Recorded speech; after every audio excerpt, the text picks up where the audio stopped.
இந்த 6 சைக்கிள் இருக்குல்ல, அதை எடுத்துக்கிட்டு பேரிச்சம்பளம் தருவியா? தாராளமாக தருவோங்க்கா. உங்களுக்கு பேரிச்சம்பளம் வேணுமா?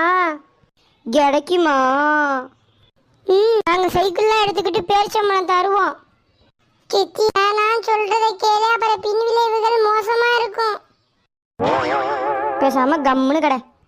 சாரி, அப்போ அந்த சைக்கிளை எடுத்துக்கிட்டு பேரிச்சம்பளத்தை கொடு. சரிக்கா. இந்தாங்க அக்கா, பேரிச்சம்பளத்தை எடுத்துக்கங்க.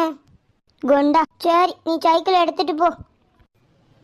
பழைய இரும்பு சாமானுக்கு ஈயம் பித்தாளைக்கு பேரிச்சம்பளம். பழைய இரும்பு சாமான் ஈயம் பித்தாளைக்கு பேரிச்சம்பளம். சரி, அப்புறம் நான் வரேன்க்கா. அடிக்கடி வா, நான் வீட்டில் உள்ள நிறையா பொருளை எடுத்து தரேன். எனக்கு பேரிச்சம்பளம் தா. சரிக்கா. அடிப்பாவி.